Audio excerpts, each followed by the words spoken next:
always said that the legal reforms that we need in Tanzania are extensive, but one of the most important ones is to completely divorce the justice system from the executive. And the only way to do this is to take away presidential powers of appointing judges, both of the High Court and the Court of Appeal. We also need to take away, and these powers are actually within the Constitution of the United Republic of Tanzania. The president can appoint anybody. She can wake up tomorrow and appoint me as a judge of the Court of Appeal. And, there is no process in which I would be vetted by members of the legal community, the general public.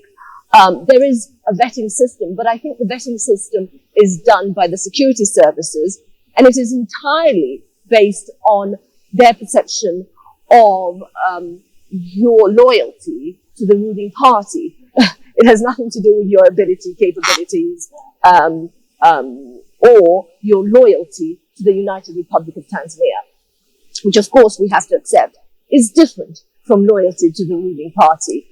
It seems that loyalty to the ruling party has now become a concept of patriotism, that you are unpatriotic if you are disloyal to the ruling party, you criticize the ruling party, and this type of disloyalty and or lack of patriotism deserves death, as far as some members of the security services, and particularly also the ruling party, are concerned. Now, once we divorce the court, there are a myriad ways of divorcing the court from the ruling party and the presidential power. So the other way of divorcing the court is, under our constitution, the Chief Justice is appointed by the President, and the President has the power to remove the Chief Justice at any point. So the Chief Justice does not have security of tenure. He has security of tenure, so to speak, as a judge of the Court of Appeal, but not as a Chief Justice. And therefore we have to remove this power from the President. She cannot, or he cannot, be allowed to appoint any old person to be the Chief Justice of the United Republic of Tanzania. We have to have an open vetting system. The vetting system has got to be inclusive. And when I say inclusive, I mean it's got to take into consideration the general public. It's got to take into consideration all aspects of the political divide. So we see countries which have evolved in this regard, particularly, let's say, in South Africa and Kenya, where vetting is done by Parliament, and the general public are also allowed to put questions to the prospective candidates. So I'd like to see those changes. But you see, this is not going to happen. And Samia has no intention of doing this, because the control of the judiciary has been the mainstay of CCM's political power. And they almost see it as an existential crisis to allow the judiciary to be fully independent. Well, not fully independent, because no institution can ever be fully independent, but at least independent enough to be able to hold its own against the executive and to balance power and check the powers of the executive. They see that as an existential crisis, and they use the judiciary as a rubber stamp. And so I don't think these changes are going to occur. The other thing I'd like to see is I'd like to see the judiciary with its own budget, so that it is not reliant on the Minister of Constitutional Affairs with respect to its budget. Our judiciary is extremely poor. It does not have a guaranteed budget. I'd like to see the Constitution say, for example, have an article that says the judiciary will be entitled to between, let's say, 1.5% to 3% of the budget, depending on their needs. And then we have a commission, an independent commission, that reviews the judiciary's budget every year and determines whether or not they should get 1.7% or the entire 3%. But I wouldn't like governments to be in charge of that. And at the moment, government is in charge of that. So the government controls the judiciary with respect to purse strings, respect to appointments, respect to even security of tenure. I mean, recently, we've seen this on 2 occasions. We've seen a judge removed from the judiciary and appointed as an attorney general. So they seem to think that you can just remove a judge from the judiciary and appoint him as an attorney general in the executive. And then when you're fed up with him or tired of him or he's done your bidding, you then return him back to the judiciary, which is what's happened in this case, where Samia removed Feleshi, who was a principal judge in charge of the High Court, appointed him as the Attorney General of the United Republic of Tanzania, and then, when she thought she wanted somebody else, simply moved him like a pawn back into the judiciary, but this time as a member of the Court of Appeal. And I'm assuming he's poised poised in a position whereby when she's well good and ready, which will probably be next year, when the present Chief Justice's unconstitutional term comes to an end because he's been given a contract. He was supposed to retire a year ago, but he has been contracted to continue.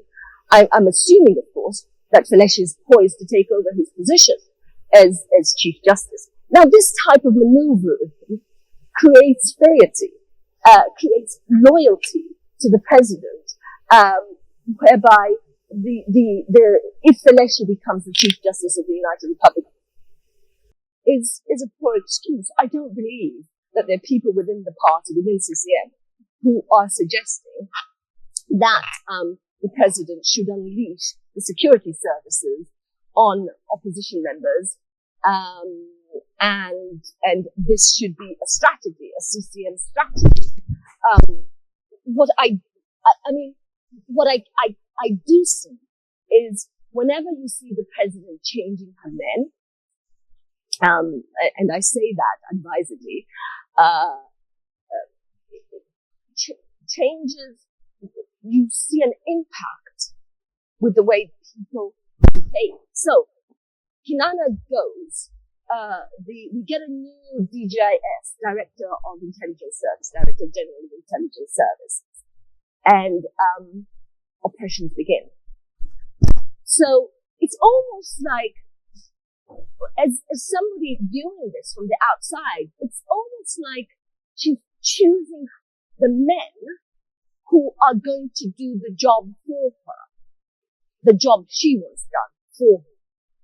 You know, you say to her, well, what's Raffaele still doing there? Her Minister of Home Affairs. He's unable to take control of the situation, it seems. She doesn't remove him. You question, she tweets, actually. She doesn't even condemn. There is no condemnation from her. No public condemnation from her about the death of an opposition member. I mean, that to me, it disgusted me. I couldn't believe that our president could not bring herself to stand up in public and condemn the death and the violent death of a member of the opposition, a high-ranking member of the opposition. All she had to say was to send condolences to the party and to the family. No condemnation. Now, without that kind of noise from the president herself, these murders are going to continue. This is tacit approval, in my view. You see, I tweeted this a few days ago. There is, in law, explicit approval. And we also have something called tacit approval. Now, when a president keeps quiet, doesn't condemn, doesn't show her anger, her disapproval of the occurrences of these kidnappings, of these disappearances, this is tacit approval. There's no other way of calling this out. You know, the fact that she's not doing what Magufuli did. And Magufuli used to actually approve this explicitly, and warn the opposition and call them traitors and actually say to security services that there's only one way of dealing with traitors, and that is to kill them. This is what Magufuli did. She doesn't do that. But when the deed is done, she doesn't disapprove publicly. And this is frightening. This is almost a Lady Macbeth type of conduct, which to me is scary. It's a very difficult question for me to answer because I'm a constitutional lawyer and I'm very much a human rights lawyer. I'm on the peripheral of course, I do advocate for women's rights, but I'm not really involved in those aspects. The only thing I can say is I was absolutely devastated when a woman in Tanzania, and I think everybody heard this, maybe three weeks ago or so, a woman was gang raped by members of the armed forces. And this particular woman, it was horrendous. There was a video that went around on social media. What was shocking is there was not a word of condemnation from a female president. I'm flabbergasted. This for me is incomprehensible. That we have a president who is completely devoid of interest in our condition as women. If the president doesn't condemn these type of actions, what happens is that we become more vulnerable. And so what we saw was an outcry by the general public, and also activists went to court. And this is what changed the way the security services, and particularly the police, dealt with the issue. But there was no condemnation. There was complete silence from the president, as if she doesn't exist. She's not there. She's above us all. She doesn't see or hear what's going on, and she doesn't have a view on these things. Or if she does have a view, it is never, we are never aware of this view, and she's floating above us somewhere in a castle, and she's not leading us. She's not leading public morality. She's not leading public opinion. And this is very important for a president, particularly in a country like Tanzania. But the one thing I can say, and I've seen more activism by the general populace in Tanzania. We can ask the international community to sanction, but unless we, the people who are living in this country, take action and we condemn the conduct of our leaders publicly and we stand up against them, someone from the outside cannot come in and save us. They can only assist us. But the fight has to be our fight. And what has given me a lot of pleasure is, I remember during the Magufuli era, I was very much in the forefront. But somehow, I don't need to be on the forefront anymore. I need to say a few words once in a while, but there are activists in Tanzania who are determined, and we almost we threw out seeds and more trees came up. And that's what we need to do. We need to throw out these seeds and create more trees, and we become more resilient to fight against these type of regimes.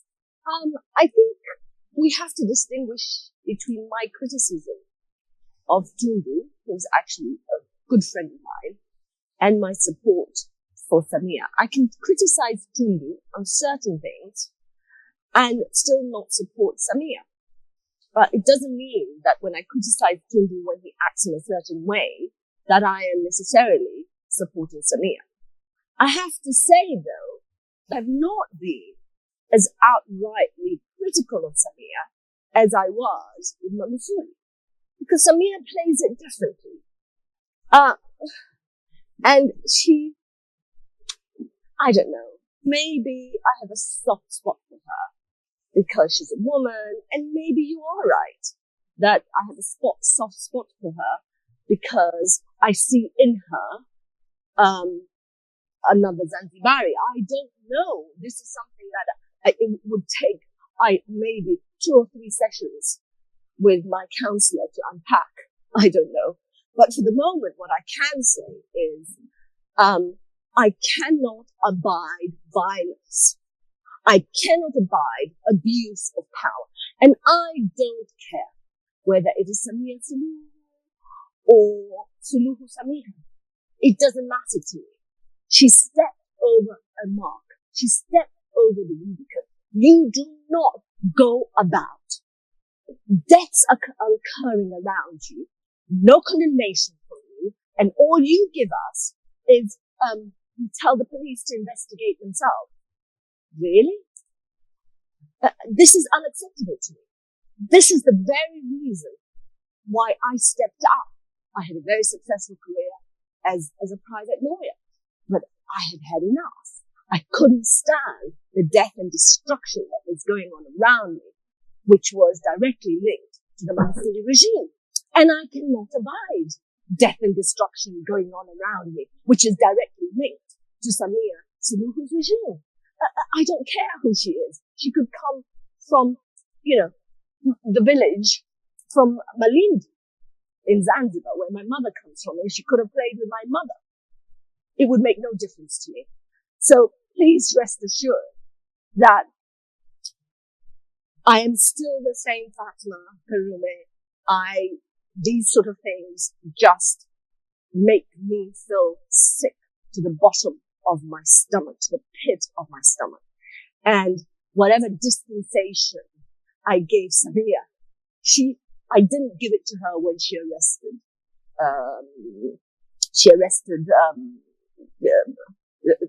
Boy. I was very firm about that she was wrong in doing so, and she was directly involved in that. And I was very critical about her. I'm very critical about her at this moment. I'm critical about her with respect to the way she treats women. I'm critical about her. And I'm critical about the way she has used her 4 R's as a camouflage. Because she hasn't done anything other than to actually just say, I'm not going to break the law with respect to allowing public rallies. Magufuli didn't give a damn. He broke the law. He broke our constitution. She's saying, I'm not going to break the law. I'm going to allow the law to take its course with respect to public rallies. And she packages that as if she's giving us our rights. These are rights which are enshrined within our constitution. She just isn't prepared to take them away like Magufuli did. So, I think and I'm sorry if I gave you the impression that, I'm going to give her dispensation, with respect to death and destruction. I'm not. No, that's not me. So, smuggling, because, anybody who reads anything about drug smuggling and gold trafficking, knows that these two are interlinked, because drug dealers, use gold bars to clean up money, to launder the drug money. If there are connections between the two, then I think it's a Faustian deal that our politicians have got into with the security services.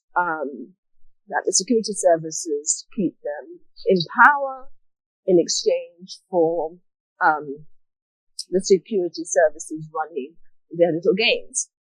Now, is this something that is sustainable in the long run?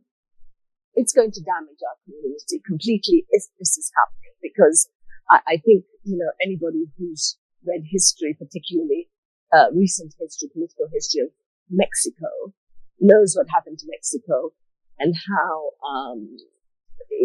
it had to be reformed And after the reform, Mexico's economy changed for the better. So I think if this is happening, we really need to cut CCM loose if they do have this Bastion deal, because they're holding back our economy.